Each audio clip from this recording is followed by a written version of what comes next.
welcome to Espresso with Matt with my good friend Matt Domyancic, a good old friend of mine from the days of Colgate University. Former football player and man of many talents. Matt, thank you so much for joining. Really appreciate you being online with me today. How you doing? Doing good. It's such an honor, Matt. Like I said, we haven't seen each other since 2007, so I'm so Yeah. excited to share some time with you.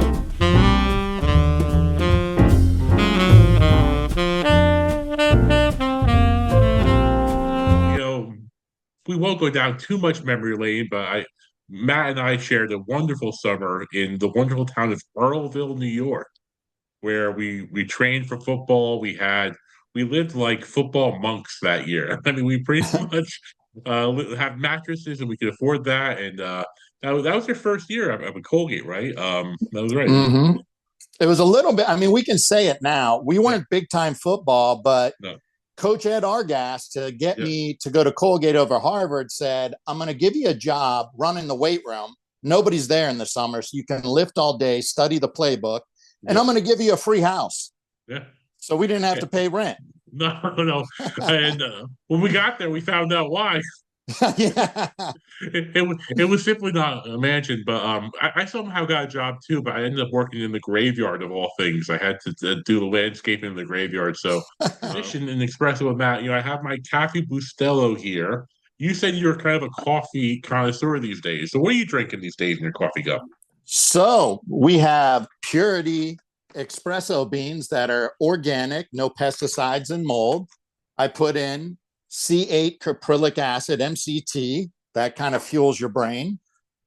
Grass-fed collagen peptides. Organic untouched honey from Colorado, Bajorans. A touch of raw grass-fed butter. And a touch Butter in your of coffee? Well, back up. You put butter in your coffee? just a tiny bit, Okay, just a tiny okay, just, bit. just double checking. And then a little bit of organic coconut oil. And each one of them has supposed health benefits.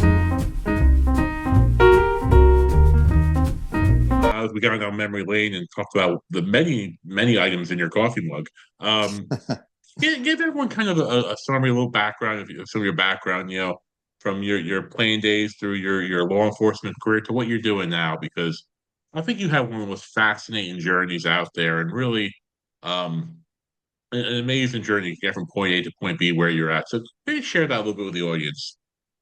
So Reader's Digest is, I love football, as you know, and I've always been into some form of spirituality or faith, eating strict, working out, diving deeper into meditation and contemplative practices. Thought I wanted to be in the FBI. So my first master's degree is in forensic science. During that, I got a job without asking. It just happened. Strength and conditioning coach at Yale, loved it. Got involved with sports ministry there. Over the summer of that master's degree, I lived on a mountain in West Virginia, training with special forces, rappelling, sniper school, learning how to run through a house, running and gunning. And I learned that the federal jobs weren't exactly what I thought they were. So longer story short, through the second year of that graduate program, I really discerned and thought that what a great ministry to be a police officer. I could learn about psychology and theology because I thought I might want to be a priest someday or a psychologist. And in the meantime, there's another quick story. Mark Lindell convinced me to work for his company because I didn't want to commit to a federal agency. So I got a carpenter job and didn't tell him about Colgate or I had a master's. And Lindell's like, dude, I know you want to be like Jesus, but this is silly. Come work and make some money. So I went and I worked almost for 6 months. But during that time, I decided I think the best ministry for me would be a police officer. Try to make a SWAT team. I could have my action, still be on a team. And most people you're going to meet are going to be in crisis, but whether it's the victims or the criminals, and there'll be an opportunity to love and respect people at the darkest times in their life.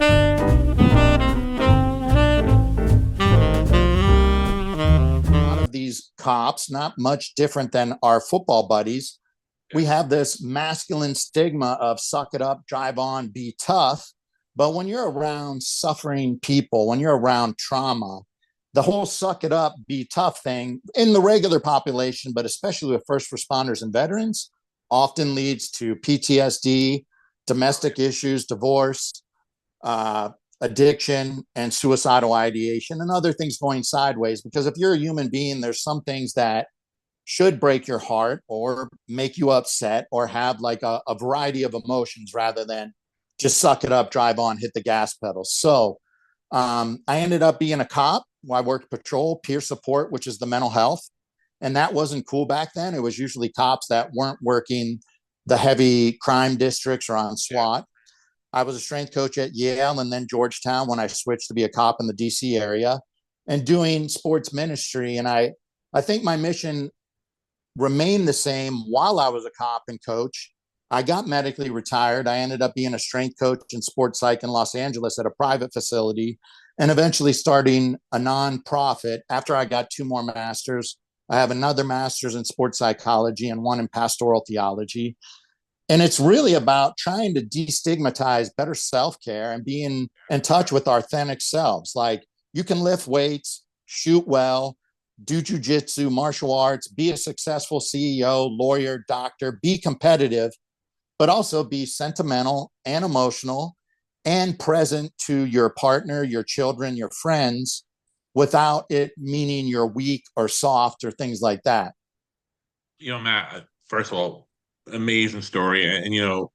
I've known you all these years. You've been one of the more deep thinkers and generally kind, intense person I ever met in my life. I often tell people about work living with you and knowing you. And I said, he has very different opinions and some intensity to him, but you have been one of the most respectful, kind people to everyone you ever met. I think that's a really great trait. I spent my career in mental health, and one of the things that's changed. You mentioned it earlier, is this idea of stigma and getting help and acceptance. And I think back and Matt, you might remember this time at Colgate. I'll tell this story for a lot of people about stigma. We got in a bus accident coming back from one of our games one time. Tragic. We hit someone on the road. I think the person Mm-hmm. died They on the did. road. And some of the guys got injured. Got thank God it was only one person, but that we did. Someone did lose their life. Someone walk on the road. I remember the next day, Coach Biddle brought us all into the locker room. 100 guys in the room. Said basically, we had a rough night last night. I have a counselor here from counseling services. Anyone need counseling service? Raise your hand. You know, and of course, no one raised their hand. He's all right. Let's talk about Brown next week. He gave us the update on how people are doing, but then we were right into business. I remember thinking to myself that next day, like, man, that was kind of a traumatic thing, right? But no one's gonna raise their hand. I think back, Matt, in the environments you talk about, the football, the locker room, police officers, law enforcement. How do you go in there and get people to talk to you that way? Because you have a ministry now. You bring spirituality and mental health awareness to that. What's your approach there? How do you manage that? So, both in working with college and pro athletes, I was the strength coach. And even when I did sports psychology, we didn't tell them I was doing sports psychology because even that can be stigmatized, right? The word psychology. And even if I did deep breathing and stretching, which is yoga, I didn't tell them we were doing yoga because it'd be stigmatized. But what I have always wanted is people, and I'm so like grateful to be affirmed by what you said about me as a young man, because it's always been my goal to try to make people feel seen, heard, understood, not judged, and them to feel free to speak their mind and their feelings without thinking I'm going to step in and give some unsolicited advice.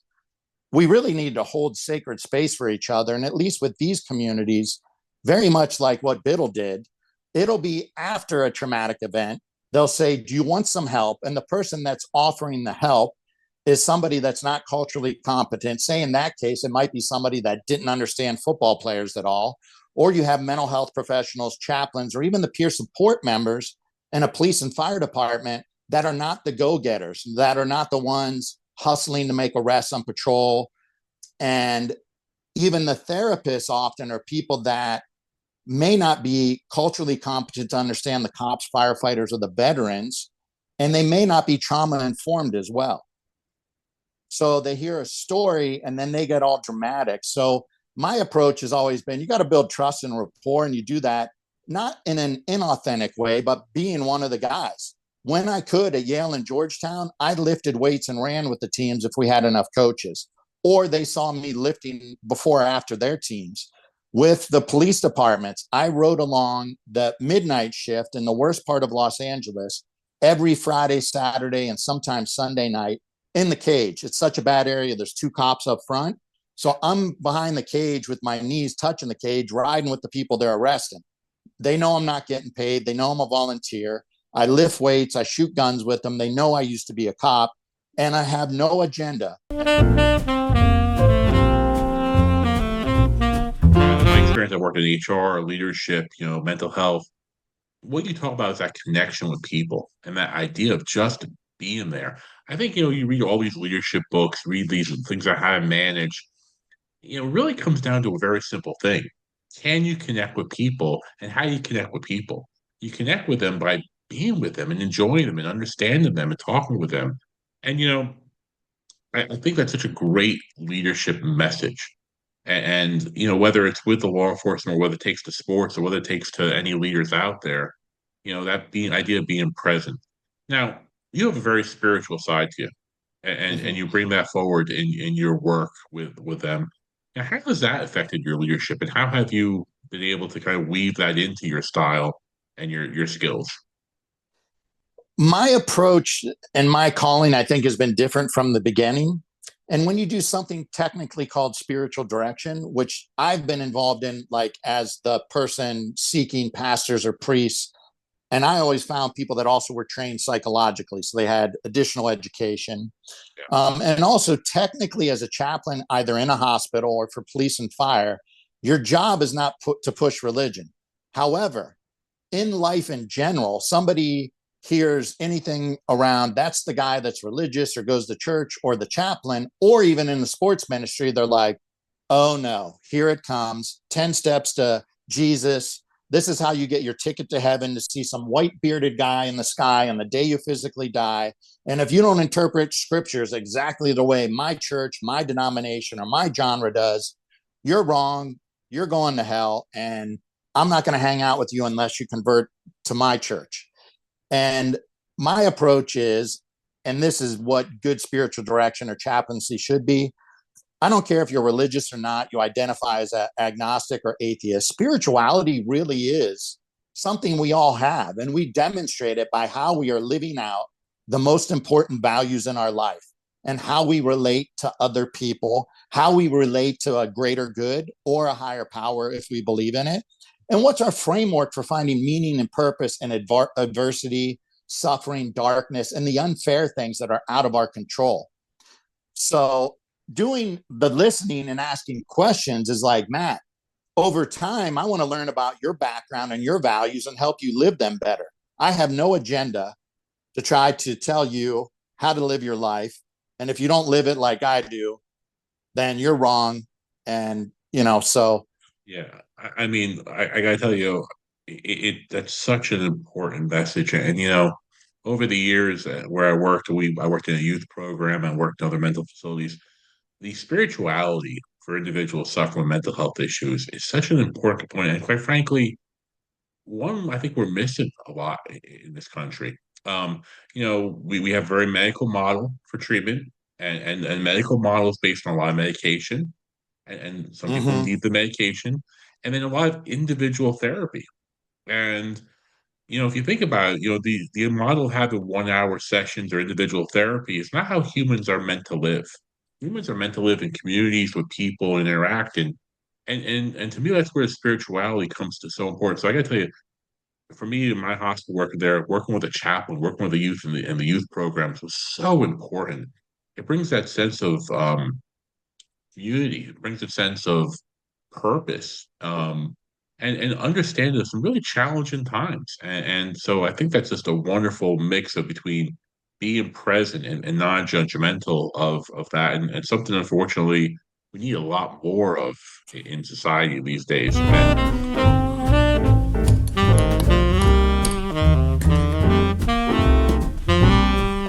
I think a lot of your advocacy, a lot of what I've seen your content, your posts have been really advocating for law enforcement, first responders, and their needs. And obviously the culture right now hasn't been very supportive of that work group right now and has been demonized in some ways. So talk about your advocacy. What would you want people to know about the people you work with, the men and women on the front lines and first responders? What would you want everyone to know about that maybe most people don't know about?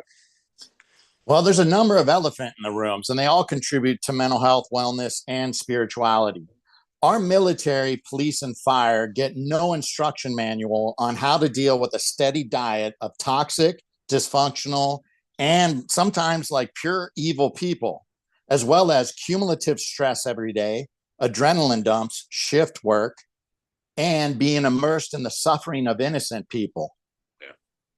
And then throw in some bigger traumas, like if a firefighter can't save a child's life, a cop has to take a life.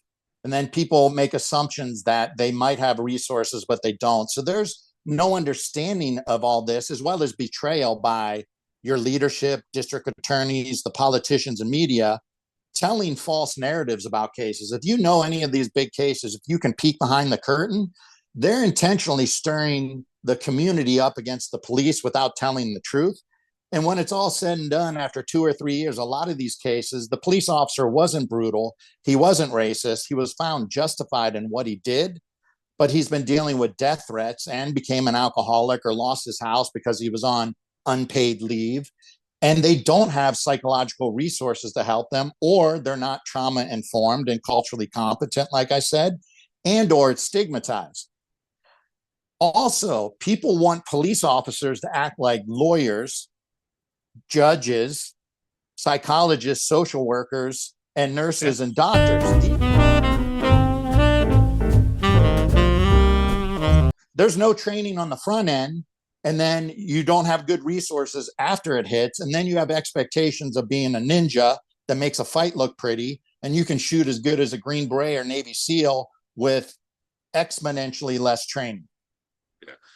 You know, Matt, there's a few things you touched on there I want to come back to. And one of the things I've worked on and being supportive of here in New Jersey, for example, I'm not sure how many other programs have been out there, but in New Jersey, I was at a conference about a few years ago, which had law enforcement and mental health agencies coming together for this Arrive Together type program, which basically partnered with mental health professionals and police officers to arrive to lots of situations together. To work with that, and it's a win-win for everyone because in some you need the police for the law enforcement components of it, but also having the social workers, the counselors, and also they're partnering together, and that's the idea of partnership, working together. Over the years in the hospital I worked with, I had a pretty good relationship with our local police department because, quite frankly, they knew the type of people we were working with in the hospital and what we were managing there. But stigma's out there, and the idea of police officers are the tip of the spear on all aspects of it is such an important concept and so important. I think really building bridges of what how we can partner together with community-based partners. I think it's a really good model. Um, Mm-hmm. and it's not that model where we don't need more police officers. It's we need partnerships with the community to understand what they work on together. Bring up this idea of stress response, and you bring up that. What are some of the signs you would look for if you were a leader right now, whether it's a first responder, healthcare, law enforcement? What would you look for as a leader to know your team might not be okay? What do you need to be looking for? What are some of the signs of that you feel? Well, this is part of the problem is that 99% of the police and fire mental health and wellness is reactive only, Yeah, SISM training debriefs that do not work, because it's just like you said, Biddle walking into 100 guys. Who wants to share their feelings? Who wants help? So people don't talk about it, yeah, right? Or it's giving psychoeducation on signs and symptoms of PTSD, addiction, suicidal ideation. Well, nobody wants to be identified with that. And by the way, if you're already an alcoholic on your second divorce, having nightmares from PTSD, and thinking about putting a gun in your mouth, that's like waiting until you have a mouthful of black cavities that are rotting and you get sent to a dentist that doesn't use anesthesia and says, we're going to yank all these teeth out and it's going to hurt really bad versus, hey, up front, let's teach you how to brush, floss, let's do an annual visit, If we catch a cavity, we can repair it. We don't have to yank it. And that's not happening. So real easy for police and fire leaderships, put out an anonymous survey, but they probably won't want to do this. And first question, do you believe your chain of command cares about your mental health and wellness? Do you believe that your chain of command would back you up if you are in a use of force situation and use a justified level of force, even if somebody complains? Do you feel confident in your fitness levels, and do you get fitness on duty or a gym membership? Do you feel confident in your skills if you got in a car chase, a foot chase, and then in a gunfight? You could ask a lot of questions. Do you trust or know your peer support? Do you trust or know, or would you utilize your chaplain? Do you trust, know, would you utilize your mental health professional that's either contracted or a 1-800 dial a rookie EAP therapist? You could create surveys that they could give to their agency, because I'm telling you, across America, I see the same problems, most especially in law enforcement, but also with fire departments as well. But they can't tell their leaders, hey, I don't think you really care about me. They can't tell their city council. Or if you come up as Joe Citizen and ask, do you have enough training in martial arts and shooting? Do you know anything about your sleep hygiene? Do you track your HRV? Do you know how to meditate or do breath work? Can you anonymously see a trauma-informed counselor without anybody knowing and no notes being taken? Like, they can't speak to you about those things. And you talk about this overall wellness and this idea of the training and getting emotionally well. And a parallel, I worked in healthcare during COVID, and after I didn't realize how much it was impacting me after a few months of working these 12-hour shifts 7 days a week as a leader there during COVID. And at some point they released a wellness app that was like basically like, everyone take, hey, it's a free app, you could do it, they don't take the data. And the first time I did the app, I was like, whoa, those results aren't good. I mean, they actually had it Mm. graphed out, and it's basically like maybe I shouldn't drink 7 coffees and eat 10 cookies a day and get no hours of sleep and work 7 days a week. And some of the questions they were asking, and to be fully transparent about, how I felt about sleep, how I felt about my energy, were all there. And I think it really was eye-opening for me to say, hey, I'm in this danger zone of my own mental wellness. I gotta make some steps. And some of that was working on myself, getting some things together, but really managing my stress. And so I think it goes from all positions. And again, the trauma you manage, you deal with there.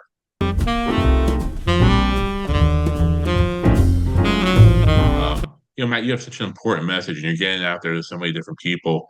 What's one take-home point you want the audience to go on that they can do? Because I'm well networked in behavioral health and leadership right now.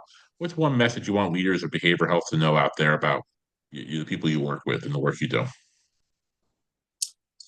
How can you integrate, at least at some point, some experiential learning around the parasympathetic nervous system and self-reflection practices that people can do to learn lessons from the adversity and hardship that they're facing, whatever their job is, Okay.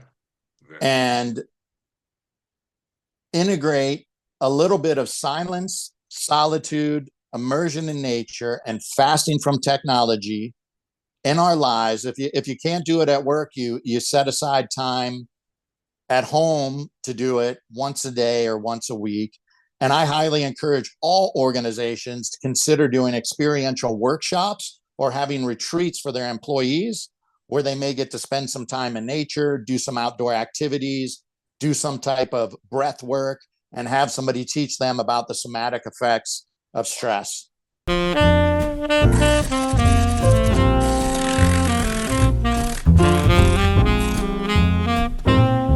Well, let's move on to our espresso round. We'll talk about a few quick questions here. So the first question I have really is, what's the best piece of advice you got over a cup of coffee or a sit down conversation from someone you respected? What's the best piece of advice you ever got? Father Brendan Hurley, a Jesuit priest and mental health professional that was my spiritual director for many years when I was a cop and a coach. I was going through a hard time with all my medical problems, which ended up being permanent. And I have permanent disabilities from a surgery I never should have had, but I trusted workers' comp. My dad almost died of a heart attack. There was some stressful times with some dysfunction around my siblings. It was like all kinds of things were caving in my life that were not under my control, and they weren't bad decisions I made. And Father Hurley said, Matt, you're getting exactly what you want. Nobody's bugged me more than you how to do the spiritual life well. And we learn the greatest lessons in life through either great love or great suffering. And right now, you're getting the chance to live the contemplative, the mystical journey. And he gave me a book by Belden Lane, Solace Landscapes, Desert and Mountain Spirituality. So we learn our greatest lessons through great love and great suffering. And in society right now, I think we're teaching, especially the younger generations, if you're not happy, if not everything's going your way, because lives look perfect on social media, then something's wrong with me. There's such a concern for external validation. So when life gets tough, I call it that's our mental, emotional, physical, and spiritual weightlifting. It's like our strength and conditioning sessions at Colgate at 6 a.m. I really don't want to do this. I have a test later today, but I got to do it, right? And I'm going to get better. So it's kind of like life is our strength and conditioning coach sometimes. Whether we make a mistake or not, when adversity comes, we need to lean into it, even if it's uncomfortable, and have the intention to learn a lesson from it and integrate that experience into our life rather than self-medicating, which we all unconsciously do to distract and numb and avoid dealing with the things that hurt us. Well, that is one great piece of advice, and really, I love what that was being said. You go back 20, 30, 40 years from now and give yourself some a piece of advice over a cup of coffee. What would you tell yourself? So my dad gave me great advice in third grade when I got a BMX bicycle, a Schwinn Freeform-X. It was freestyle, but all my buddies in the neighborhood, Mike Barrick, Louis Procaccio, back there in Ohio, got Diamondback racing bikes to go to Akron Derby Downs and race. And I was so bummed. And my dad said, Matt, and I think I even might have cried, like, hey, all my buddies got racing bikes. He's like, Matt, you followed your heart. You got what you were passionate about. That's what's cool. Be yourself. And, for the most part, he affirmed that throughout my life. But when I transferred to Colgate, I've always wanted to study psychology, but I also thought I wanted to be an FBI agent. So the career counselors and everyone else said, take poli-sci. And my dad might even said, do pre-law, poli-sci, go to law school. And I was like, dang, I love psychology. I studied political science at Colgate, could care less about it other than I liked Professor Kranak. He was an interesting man. And he's still teaching there, I believe. Yeah. Then I was almost going to go to law school, but somebody that was a retired federal agent and lawyer that was sitting in my Shakespeare class with John Stanley, I think, me and him were in Shakespeare. I was hanging out with that guy, and he said, don't go to law school if you don't want to be a lawyer. The next big thing is forensic science if you want to be a Fed. I studied forensic science. Now I loved all the psychology courses, but it's a lot of negativity, and it's studying trauma and darkness and evil. And anyways, long story short, I almost dropped out of that because I was like, I still really just want to study psychology. And one of the psych professors there said, listen, you did engineering at Air Force, poli-sci at Colgate. Now you're in forensics. You're a ship without a sail. Just finish this and figure it out. Well, heck, I go on. I do get a master's in sports psychology. And then I was going to do a PhD in clinical psych. And then another dark time came. They cut off my disability pay and medical care because I was seeing functional and integrative doctors. And I ended up in the pastoral theology program and concentrated in spiritual direction, which is a lot of depth and analytical psychology. So I wish I could tell my younger self, and all along, Matt, I've been reading psych books. I have thousands of psych books. I wish I would have studied psych at Colgate and probably just went and got an MFT as my first master's, but I didn't understand or know anything about that. But I wish I would have followed my heart a little more and did some more homework rather than focusing so much on football, because I really wasn't researching grad school type stuff. I was just focusing on protein shakes and power cleans. Well, Matt, I gotta tell you, this has been a great conversation, and you have such a diverse skill set. And a few quick things. First of all, I want to say this to you: your message and what you've done I know you know this, but I want to make sure everyone else knows. You are saving people's lives. And whether you're doing that individually or your message is getting out there to someone who might make a phone call, wouldn't normally make a phone call, the truth of the matter is you're heroically saving people's lives in the work you're doing. And, for that, I thank you. I'm sure other people thank you. It's really, it means a lot where you get to a destination not knowing how the journey is going to go from there, and just go through your background, where your education has gone, has led you to a place where you're making a difference. And that is the greatest good. And it's a really great parallel to that. Any shout outs you want to make? Your website, your pages. Where can people get in touch with you if they're interested in more of your work? My website is tacticalchaplain.com. Tacticalchaplain.com. My contact's in there. My Instagram, the main one I use is Thin Blue Line Spirituality. Thin Blue Line Spirituality. I also have the Tactical Chaplain, but I'm not as active and I'm not super huge on social media, even though people encourage you to do more of it. LinkedIn, Matt Domyancic on LinkedIn. There might be two. There is a distant cousin with the same name. So look for the older guy that has the coaching and cop Older, stuff. good, older, good looking guy. Yeah, the Well, bald one. well, Matt, thank you so much for joining me on Espresso. Matt, we'll talk another time about butter in the coffee. I'm not sure what to do about that. I'm not sure if I can help you with that. But Matt, it's been great catching up with you online. Go check out his pages, everyone. Thank you so much. Good to see everyone.